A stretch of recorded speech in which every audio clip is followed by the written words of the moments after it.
The rain was cold that night. Marcus sat in the dark corner near the restaurant's back door, trying to make himself small. His stomach hurt, so bad it felt like someone was twisting it from the inside. He couldn't remember the last time he ate a real meal. Maybe 3 days ago? 4? Time got blurry when you were this hungry. Through the big glass window, he could see people inside. They wore nice clothes and smiled big smiles. They cut into thick steaks and laughed at jokes. The warm yellow light from inside made everything look like a dream Marcus couldn't reach. He pulled his thin jacket tighter. It had holes in 3 places, and the zipper was broken. The rain kept sneaking in, making him shiver. His shoes had a hole too, right at the bottom, so his left sock was completely wet. Every step he took made a squishing sound. "Why am I even here?" he whispered to himself. "Watching people eat won't fill my stomach." But he couldn't move.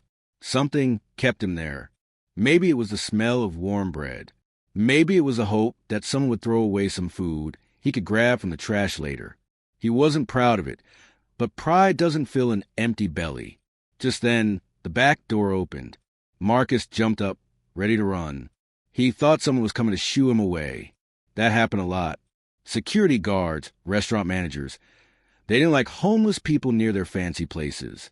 But it wasn't a security guard. It was a young woman in a waitress uniform. She was black, with her hair pulled back in a neat bun. She looked tired, like she'd been working all day, but her eyes were kind, really kind. "Hey," she said softly, "are you okay?" Marcus didn't know what to say. People didn't usually ask him if he was okay. They pretended not to see him. I'm fine," he lied. His voice came out shaky and weak. She looked at him for a long moment, really looked at him. She saw the holes in his jacket. She saw his wet shoes. She saw the way he was shaking, not just from the cold, but from hunger. "Wait here," she said. Before Marcus could say anything, she went back inside. He stood there confused. Was she getting security? Should he run? His legs felt too weak to run anywhere. 5 minutes passed. Then 10. The rain got harder.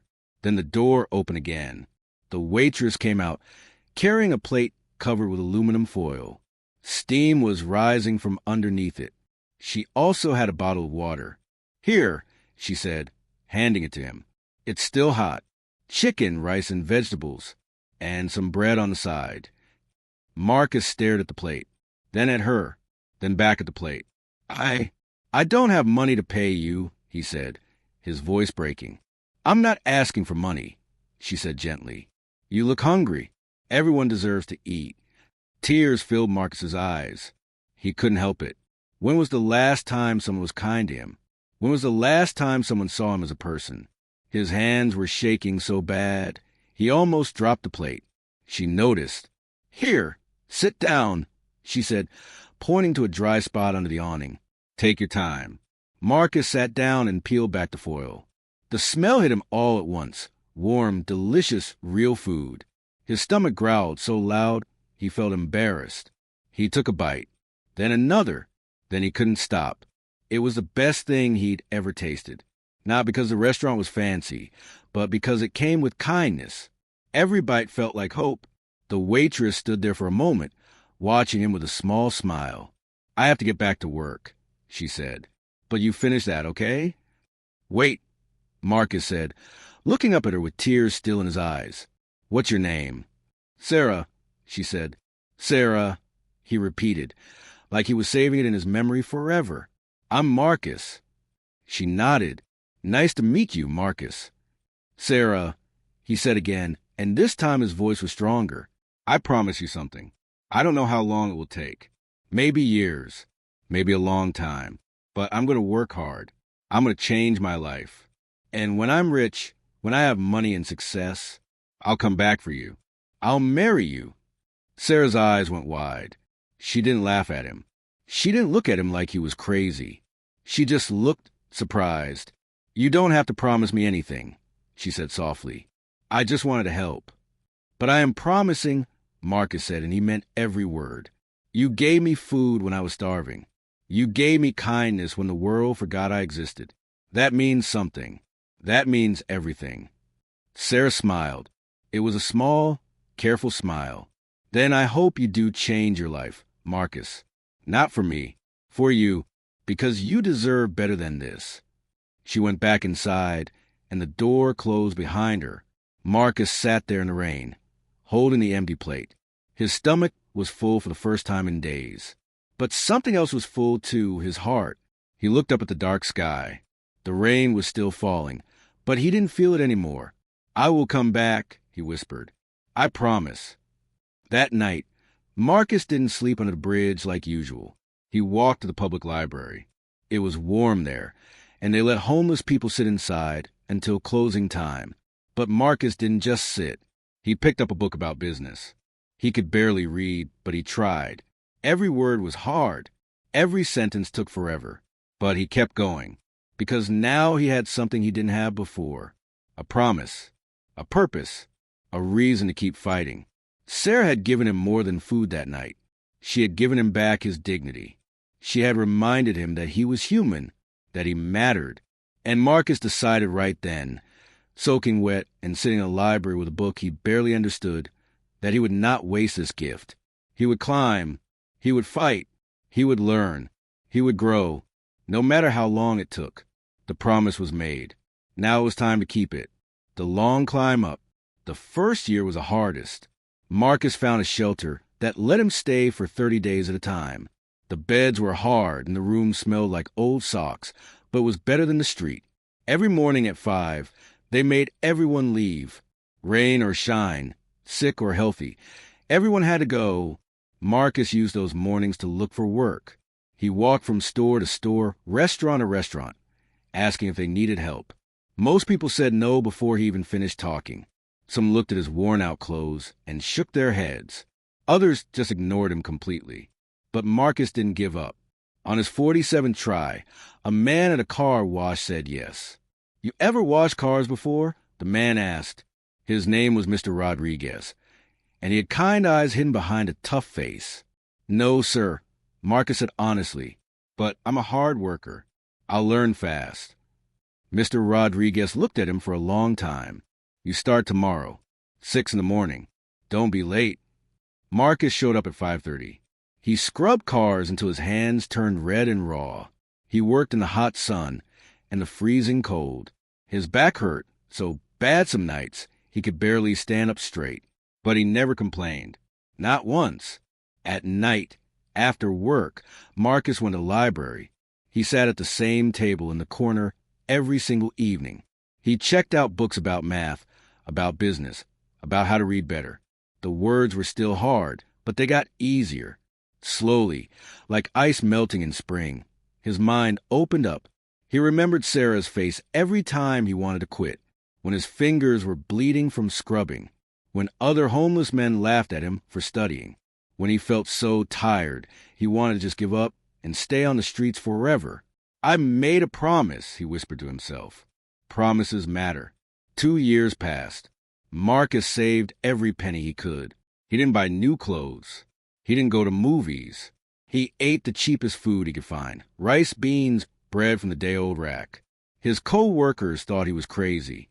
"Live a little, man," they said. "Have some fun." But Marcus had a different kind of fun. His fun was watching his savings account grow. $5, then 50, then 500. Each number felt like a victory. He also took a night class at the community college. It was free for low-income students. Marcus studied accounting. Numbers made sense to him in a way words sometimes didn't. He could see patterns. He could solve problems. His teacher, Mrs. Chun, noticed how hard he worked. "Marcus," she said one day after class, "have you thought about getting your certificate? You're good at this." "I'm just trying to learn," he said. "No," she said firmly. "You're not just learning. You're excelling. Don't sell yourself short." Those words stuck with him. Don't sell yourself short. 3 years passed. Marcus got promoted at the car wash. He became a supervisor. It wasn't much, just $2 more per hour, but it meant something. It meant people trusted him. It meant he was moving up, even if it was slow. He got his accounting certificate. He framed it and hung it in his tiny room at the shelter. Some guys made fun of him for that, too. But Marcus didn't care. That piece of paper was proof. Proof that he was changing. Proof that the promise was still alive. But life wasn't a straight line up. One winter, Marcus got really sick. Fever, cough, body shaking with cold sweats.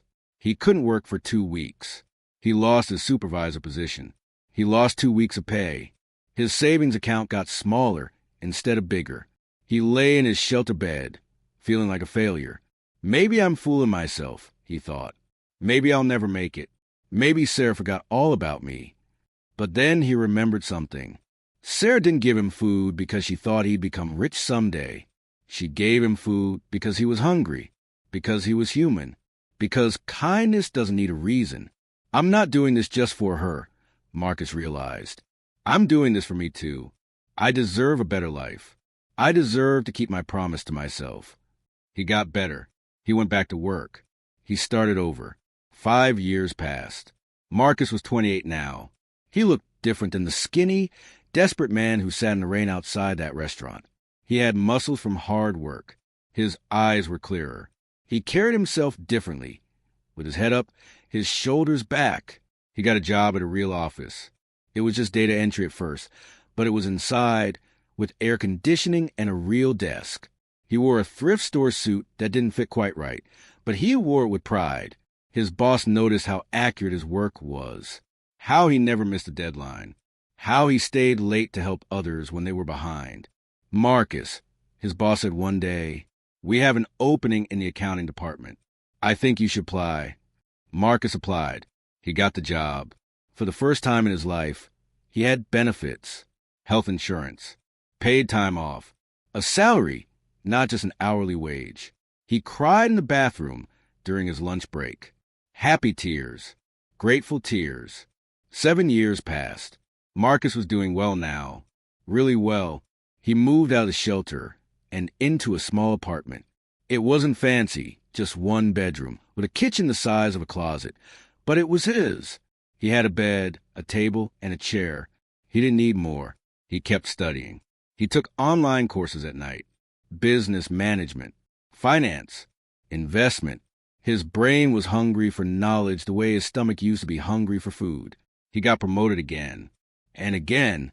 Each time, he worked harder than everyone else. Not because he had to, but because he wanted to, because excellence was a habit now. He started investing his money carefully. Small amounts at first. Stocks, index funds. He learned from mistakes. He celebrated small wins. 10 years passed. Marcus was now 33 years old. He was the CFO of a mid-sized company. He had a nice car, a nice apartment, nice clothes, money in the bank, respect from his colleagues. But something was missing. Every success felt empty because he hadn't shared it with the one person who started it all. Sarah. He thought about her every day. Every single day for 10 years. Was she still at that restaurant? Did she remember him? Did she think he forgot about her? I made a promise, he said to himself, looking out his office window at the city below. And it's time to keep it. That weekend, Marcus got his car and drove across the city. His heart was pounding. His hands were sweating. He hadn't been this nervous since his first job interview. What if she wasn't there anymore? What if she was married? What if she laughed at him for actually coming back? But he had to try. A promise was a promise. He parked outside the restaurant. It looked the same big windows, the same warm yellow light. But everything else was different. He was different. 10 years ago, he sat in the rain with nothing. Now he walked to the front door, wearing her expensive suit. The hostess smiled at him. Table for one, sir? Actually, Marcus said, his voice shaking just a little, I'm looking for someone, a waitress named Sarah. Does she still work here? The hostess's smile got bigger. Sarah? Oh, yes, she's here. She's actually the manager now. Let me get her for you. Marcus's heart nearly stopped. She was here. After all these years, she was still here. A minute later, Sarah walked out from the back. She was older now, but her eyes were the same. Kind, really kind. She wore a professional dress instead of a waitress uniform. Her hair was styled differently, but it was definitely her. She looked at Marcus, confused at first. Then her eyes went wide. "Marcus," she whispered. "Hi, Sarah," he said, and his voice cracked with emotion. "I told you I'd come back." Keeping promises. Sarah's hand went to her mouth. Tears filled her eyes immediately. "Marcus," she said again, like she couldn't believe it was real. "Is it really you?" "It's really me," he said, smiling through his own tears. They stood there in the middle of the restaurant, just staring at each other. Other customers looked over, wondering what was happening. But neither Marcus nor Sarah noticed. You came back," Sarah whispered. "I promised I would," Marcus said. "I keep my promises." Sarah shook her head slowly, tears running down her cheeks. "I never thought. That was 10 years ago. I didn't expect you to actually remember." "I remembered every single day," Marcus said. "You saved my life that night, Sarah. You gave me more than food. You gave me hope." Sarah wiped her eyes with the back of her hand. "I just gave you dinner. That's all." "No," Marcus said firmly. "You gave me dignity when I had none. You saw me as a person when everyone else looked away. That changed everything." A customer cleared his throat nearby, waiting to be seated. Sarah suddenly remembered where she was. "Oh, I'm sorry I'm working," she said, laughing and crying at the same time. "I can't just stand here. My shift doesn't end for another 2 hours. Can I wait?" Marcus asked. "I have so much to tell you." Sarah nodded, still looking shocked. "Yes, please wait. Sit anywhere you want." Marcus sat at a table by the window, the same window he used to look through from the cold, dark street. Everything looked different from this side. Warm, bright, safe. He ordered coffee and watched Sarah work. She was good at her job, professional, kind to customers, quick and efficient. She'd grown just like he had. She wasn't just a waitress anymore. She was a manager. She'd climbed her own mountain. 2 hours felt like 2 minutes and 2 years at the same time. Finally, Sarah's shift ended. She changed out her work clothes and came back wearing jeans and a simple sweater. She sat down across from Marcus, and for a moment, neither of them knew what to say. "So," Sarah said finally, tell me everything." Marcus told her. He told her about the car wash, the library, the night classes. He told her about being sick and almost giving up. He told her about every job, every promotion, every small victory. He told her how her kindness was a light he followed through every dark tunnel. Sarah listened with her hands folded on the table, tears streaming down her face again. "I can't believe you did all that," she said when he finished. "I can't believe you remembered me." "How could I forget?" Marcus said. "Sarah, you're the reason I'm here. The reason I'm successful. The reason I didn't give up." Sarah was quiet for a moment. Then she said something that surprised him. "Marcus, I need to be honest with you. That night, I didn't think you'd become rich. I didn't give you food because I thought you'd pay me back. I did it because it was the right thing to do. Because you were hungry." "I know," Marcus said gently. "And this promise you made about marrying me..." Sarah looked down at her hands. "Marcus, you don't owe me anything. You don't have to marry me just because you said you would 10 years ago. That's not how love works." Marcus leaned forward. "You're right. I don't owe you, but I want to know you. I want to spend time with you. I want to see if what started that night can become something real." Sarah looked up at him, surprised. "I'm not asking you to marry me tonight," Marcus continued. "I'm asking if you'll let me take you to dinner, and then maybe another dinner, and maybe we can talk and laugh and learn about each other. I'm asking if we can start over, but this time as equals." Sarah smiled through her tears. "Equals? Equals," Marcus said. "You're not the waitress who saved me anymore, and I'm not the homeless man you fed. We're both different now. Better. Stronger. I want to know the woman you've become." Sarah was quiet for a long moment. Then she said, "I don't know if I can trust this. It feels like a fairy tale, and fairy tales aren't real." "You're right to be careful," Marcus said. "I've been gone for 10 years. You don't know me. Not really. So let me prove it to you. Not with money, not with fancy gifts, but with time, with patience, with showing up. Showing up? Sarah asked. Showing up? Marcus repeated. Every week, if you'll let me, we can have coffee. We can talk. We can take walks. No pressure. No expectations. Just two people getting to know each other. Sarah searched his face, looking for something. Maybe she was looking for lies. Maybe she was looking for truth. Whatever it was, she must have found it, because she finally nodded. Okay, she said softly. Let's try. And they did. Every Saturday for 6 months, Marcus came to see Sarah.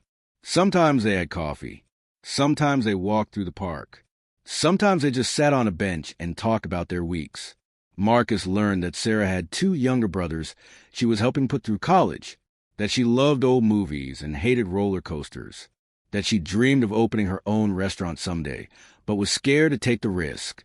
Sarah learned that Marcus still lived simply, even though he was rich now, that he donated money to homeless shelters, that he was kind to everyone, from the CEO to the janitor, that he kept a picture of the library where he first studied, to remind himself where he came from.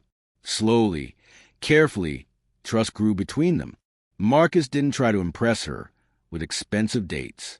Instead, he showed up when he said he would. He listened when she talked. He remembered small things she mentioned and asked about them later. Sarah watched him carefully at first, waiting for him to show his true colors, waiting for the act to drop. But it never did. Marcus was exactly who he seemed to be, a good man who kept his promises. 1 year after their reunion, Marcus took Sarah to that same restaurant where they first met. But this time, they sat inside together. I want to help you open your restaurant, Marcus said over dinner. Sarah shook her head immediately. No, I can't take your money, Marcus. It's not a gift, Marcus said. It's an investment. I believe in you. You're smart, hardworking, and you know this business inside and out. Let me be your partner, business partner. Sarah thought about it. Why would you do that? Because you invested in me when I had nothing, Marcus said. You gave me a meal that changed my life. Now, let me give you an opportunity that could change yours. 3 months later, Sarah opened her own restaurant. It was small but beautiful. The food was delicious. The atmosphere was warm. And it reminded people that kindness still existed in the world. Marcus was there on opening night, not as the rich investor, but as a man who helped wash dishes when they got backed up. 2 years after their reunion, on a quiet evening in Sarah's restaurant after all the customers had left, Marcus got down on one knee. Sarah, he said, holding a simple, beautiful ring. 10 years ago, I promised I'd marry you when I was rich. But I'm not asking you to marry me because I'm rich. I'm asking because I love you, because you're my best friend, because you see the real me, not just the successful me. Will you marry me? Sarah looked at him with tears in her eyes, the same kind eyes that had looked at a desperate, hungry man a decade ago. Yes, she whispered. Yes, I'll marry you. They got married 6 months later. It wasn't a huge wedding, just close friends and family. But it was perfect. On their wedding day, Marcus gave Sarah a special gift. It was a framed photograph. In the picture, you could see the back door of the old restaurant where they first met. And next to it was a plaque that read, "Kindness is never wasted. It plants seeds that grow into forests." I found that door on a night when I had nothing, Marcus said. And behind it was an angel who gave me everything. Thank you, Sarah, for seeing me when I was invisible, for feeding me when I was hungry, for believing in me when I didn't believe in myself. Sarah hugged him tight. Thank you for keeping your promise. Not because you had to, but because you wanted to. Years passed. Marcus and Sarah built a beautiful life together. They had challenges, of course. Every marriage does. But they faced them together, with the same patience and kindness that brought them together. Sarah's restaurant grew into 3 locations. Marcus stayed humble, even as his wealth grew. Together, they started a foundation that fed homeless people, just like Sarah had fed Marcus that rainy night. They never forgot where they came from. They never forgot that kindness changed everything. One evening, many years later, an old man came to Sarah's restaurant. He looked hungry and tired, with worn-out shoes and desperate eyes. Sarah walked up to him personally. "Sir," she said gently, "you look like you could use a warm meal. Please come inside. Dinner's on me." The old man's eyes filled with tears. "I don't have money to pay." "I'm not asking for money," Sarah said, smiling. "Everyone deserves to eat." Marcus watched from across the room, his heart full. The circle was complete. Kindness had been passed forward. That night, as they closed the restaurant together, Marcus took Sarah's hand. "We made it," he said. "We did," Sarah agreed. "Together." And somewhere in the city, the rain fell gently, washing the streets clean, giving the world another chance to start fresh. Just like it had for a hungry man and a kind waitress. So many years ago, the promise was kept, the kindness repaid, and love, real love, won. If this story touched your heart, please share, and subscribe. Your support helps us bring more inspiring stories of hope, kindness, and promises kept. Drop a comment and tell us, what promise are you keeping? Remember, kindness is never wasted. It plants seeds that grow into forests. Turn on notifications so you never miss our next heartwarming story.